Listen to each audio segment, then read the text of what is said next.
Just swing that arm out. That screw is loose. I don't think I've been in here yet, so somebody else probably loosened that up.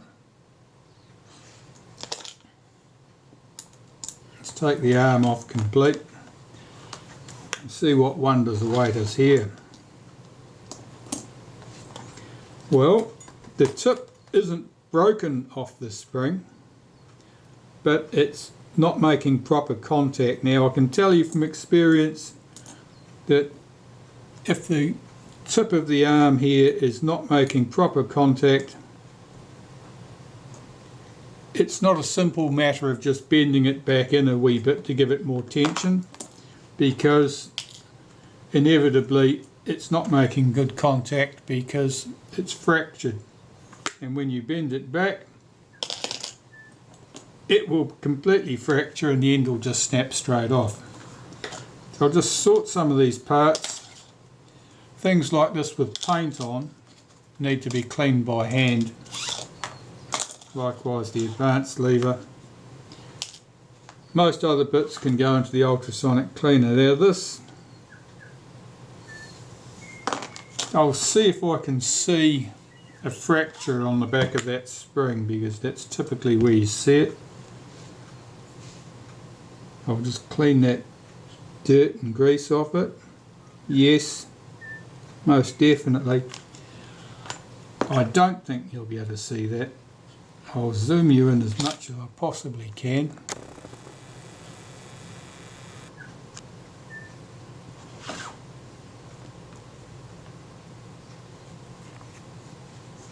See if I can get everything in one plane. Perhaps that camera will have a go at focusing on it.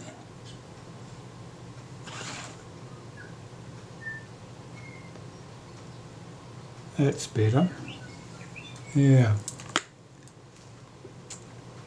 Right at the top here, I can see a crack propagating downwards across this area. And it means that that spring will just snap off. If I bend it in the position I would want that to be, which would be inwards, it's got no resistance at all. See, that just falls away. Just had to be touched.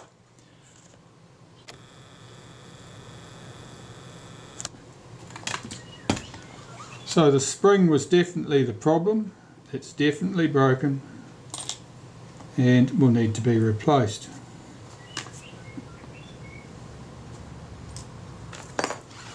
The camera body itself I can carry on and service. I'll remove the rewind knob, so let's put something through here, spin that off. I'll dismantle the rewind knob. That's also loose.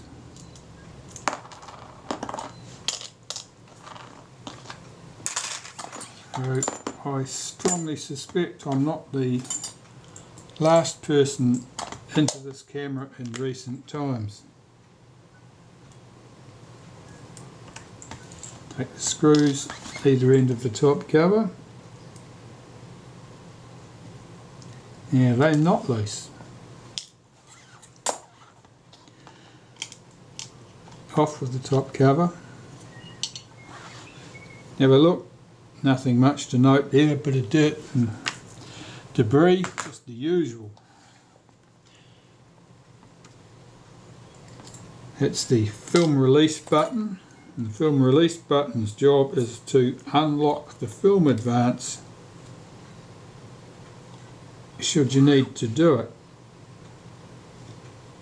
Let's take that spring off. The shutter release button. It's quite marked, it's a bit unusual. The shutter release shaft. There may be a spacer washer in there too. I don't see one. Sometimes they're present, sometimes they're not. Right, the rangefinder.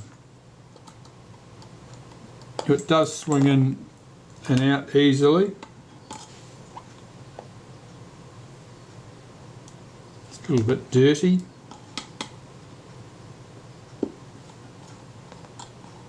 will certainly benefit from a clean.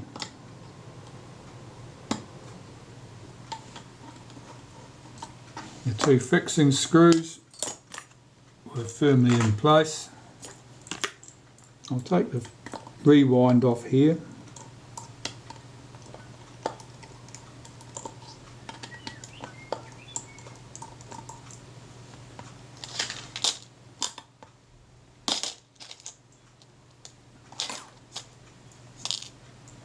Oh, you can certainly see the grease there. See the colour of that brown colour. That's dried grease that's doing that.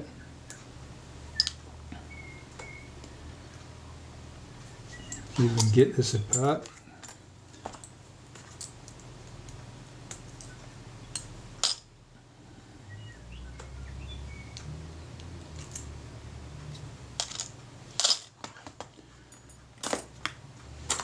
Let's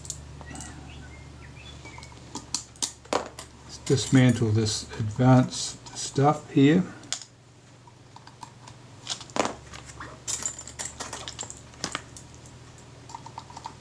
Let's lift that gear off. Might be easier said than done because it's stuck down. Just wiggle that edge of the scalpel under it.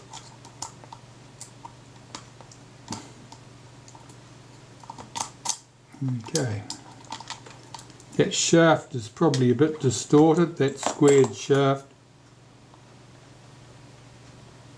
I'm looking at it from the top and I can see it's got a bit of a twist on it. It's not bad. I'm not going to muck with that unless it causes problems, because there's always a likelihood that the metal will not enjoy being bent back into shape and could break. So if it doesn't need to be bent back into shape, best policy is to leave it alone.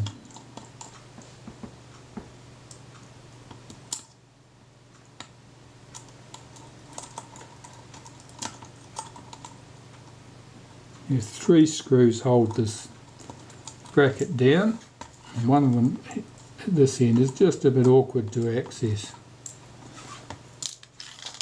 It goes off, and the spring is an odd shape. It's meant to be an odd shape. Don't start squaring it up because it won't work.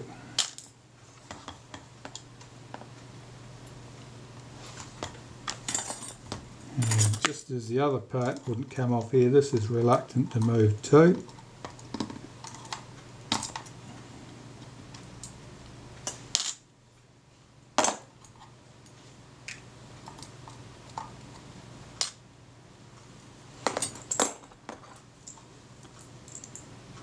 Undo this screw, it has a spring on it and it holds a little ratchet pawl and a spacer from underneath the ratchet pawl. That wheel comes off. So the parts here, really I'm separating them into 2 piles. Parts to be cleaned manually and parts to be cleaned in the ultrasonic cleaner. And in the ultrasonic cleaner, these pieces will be cleaned first in solvent.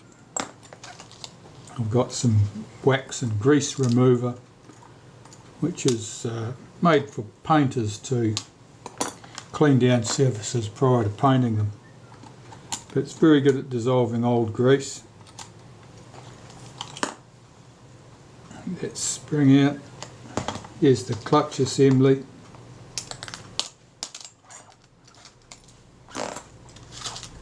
The top of the camera is pretty much dealt to there. At the bottom of the camera, start here. Take this surround off the tripod socket. Those screws are both loose. There's small chrome brass screws easily damaged with a screwdriver if you haven't got a good screwdriver tip. You've got a couple of Zeiss bumps there. That'll be over the brass heads of the screws at that point. Let's see if this leather will lift nicely for me.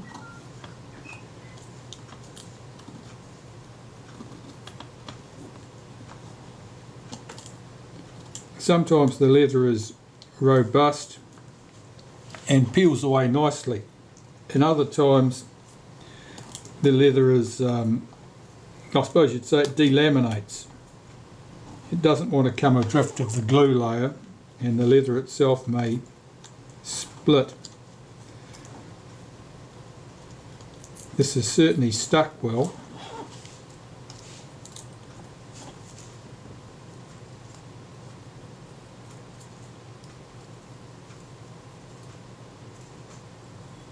Obviously thin sections like this you've got to be very careful with. I think apart from that, that'll peel back. Let's go.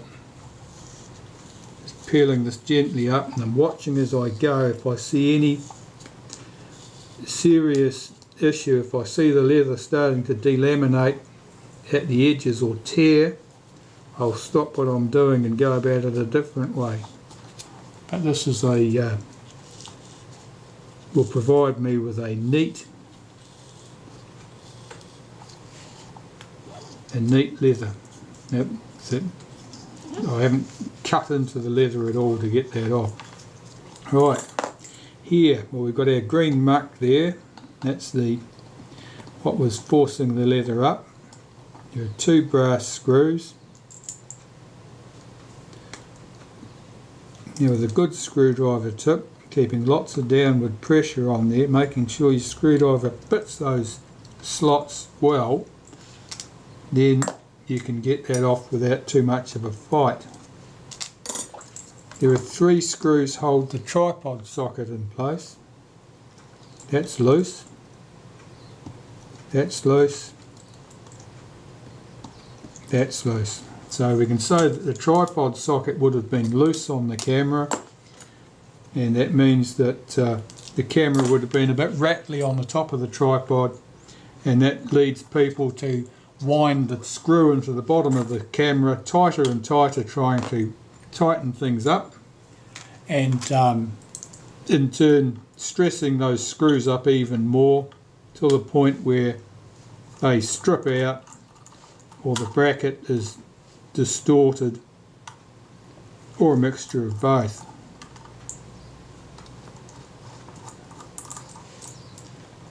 Hold that back, lift that shaft out, and that can be cleaned.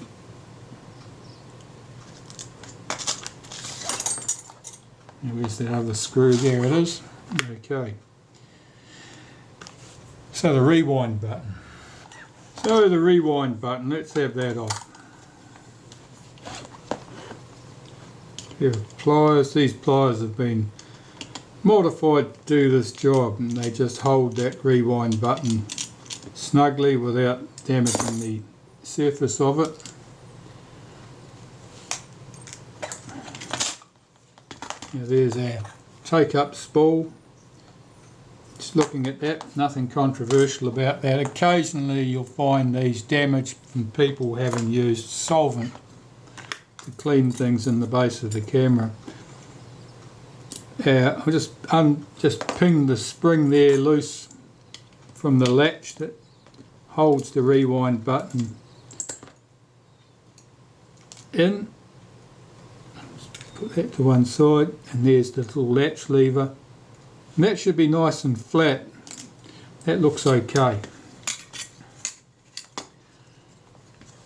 The sprocket shaft here, there's a screw runs through here that drives the sprocket on the sprocket shaft.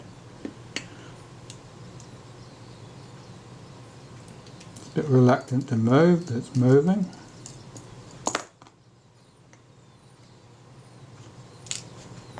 And push that shaft out. That's fine, and there's the film sprocket.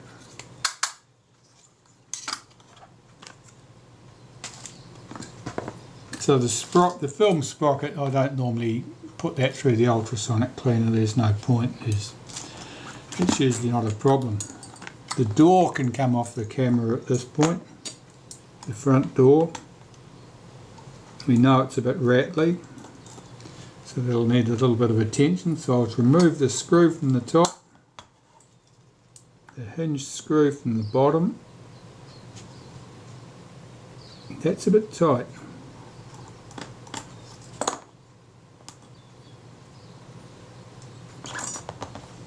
Swing that door out. There's a spacer washer at the bottom. Is there one at the top? No. I don't normally put those through the ultrasonic cleaner because small flat objects like that tend to end up getting stuck to surfaces and I get lost in the cleaning process. Not lost for good, but lost temporarily. There's our two paper washers. Well, I'll save those because they're in good order. And these arms, basically this arm in particular has been bent outwards, so it doesn't have enough tension on here, and it allows this piece to float up and down. So they'll just need a little bit of body English. Just give that a wee nudge. And here we go. What do we got here? Well, the focus is very stiff. That's just stuck with dried out grease. We'll remove that screw there. That's the post that pulls the rangefinder arm forward. And it's on an arm on this ring here.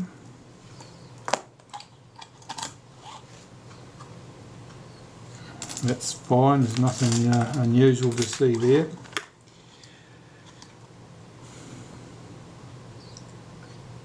I'm looking to see if there's any sign that the focus scale ring is shifted on the outer helical.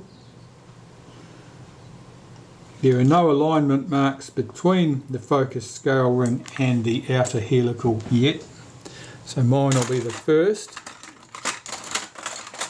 So I'll mark it in its current position, and then when I check the focus later I'll be able to tell whether that's good or not.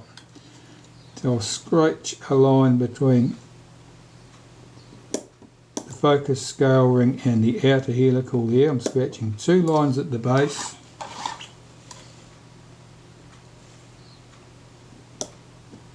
One line at the top.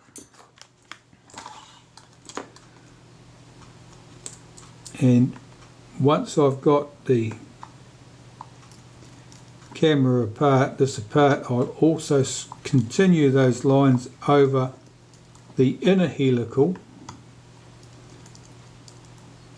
at a point where the inner and the outer are sitting at flush, and the front faces are flush. I'll continue those lines across, and that'll allow me to find the correct position to start the threads.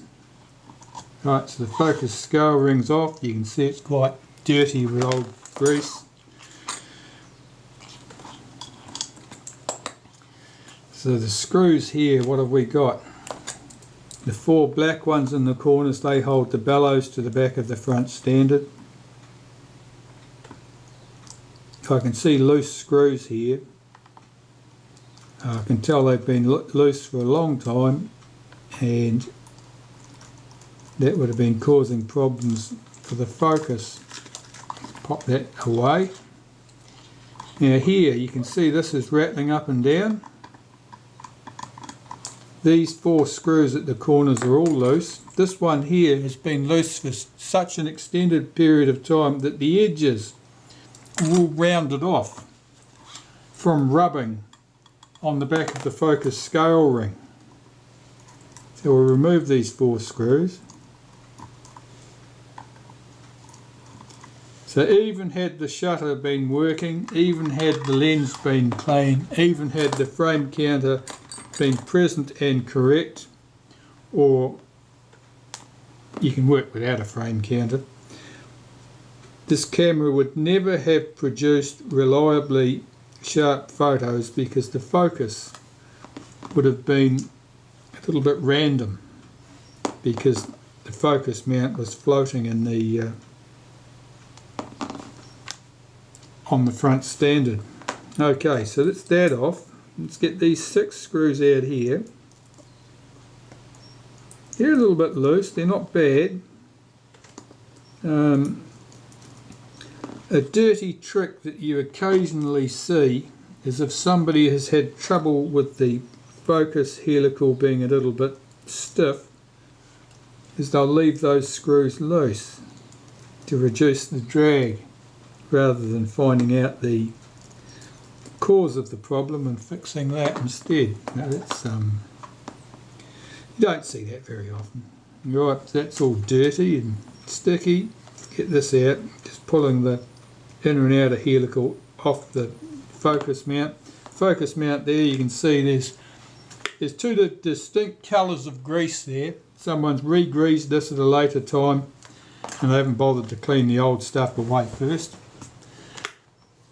Let's have a look at this. So what I normally do is just rotate the inner and outer together until they are sitting in flush on their front face. And that's sitting there, and I can see that the alignment marks there that somebody else made are in alignment at that point. So I don't need to do any more with my alignment marks. I can rely on that one. I know what that means. That's very stiff. Back to the camera body. 2 screws here hold this shroud on the front, and that shroud covers the gear that drives the curved rack in the shutter.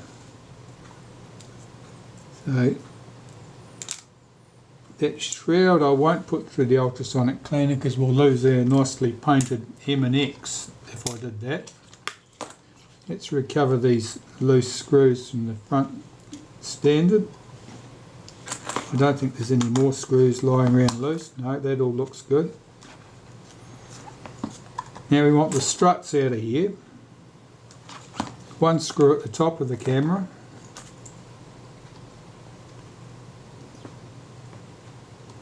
It was tight, but it didn't need any hammer assistance. At the bottom of the camera, let's see what this one's like. That one's not going to move easily. That is going to need some hammer assistance. I'll put a drop of naphtha on there for good measure. Not that I think that'll make much difference. Where's my chosen screwdriver? Is this heavy duty one with the head snapped off it. And you can see nothing there. Let's see if we can bring you into the... Yeah. Had the heads been snapped off, this makes it an ideal thing to use as a driver. Now I'm applying a lot of torque on this finger and thumb. I'll give this a couple of sharp taps with a hammer. Check that that worked. Not enough. That was it. That's the screw out. There are 2 more screws. We'll just collapse those bellows. Here in the film cassette chamber, let's see if they're loose or they're going to need the same treatment. It doesn't want to move. That doesn't want to move. I'll give them the same treatment I've gave the other one.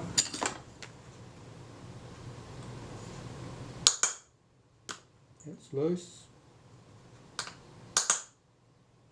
That's loose.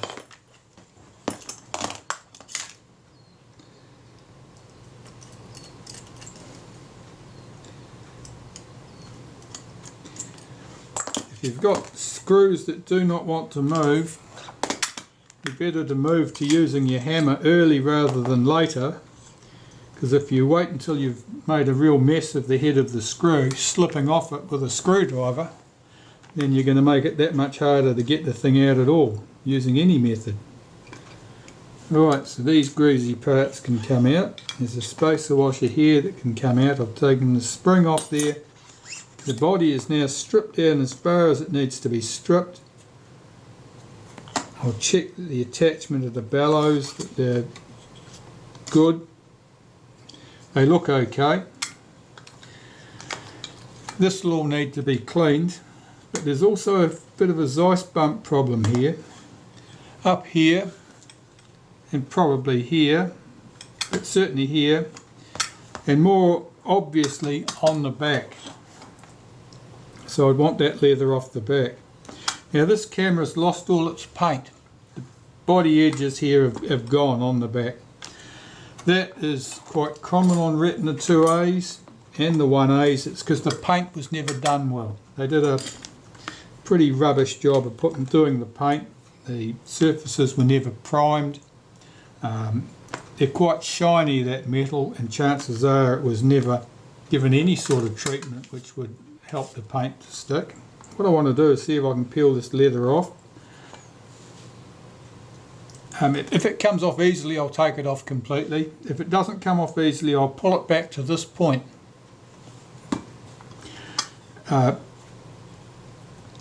If you start and stop positions on an edge, you'll never notice the difference. If your start and stop position is halfway down here, when you glue it back, you'll end up with an obvious line.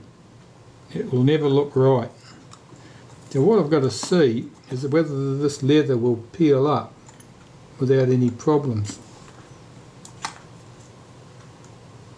It's got a funny look at this corner, like it might have been glued back with something.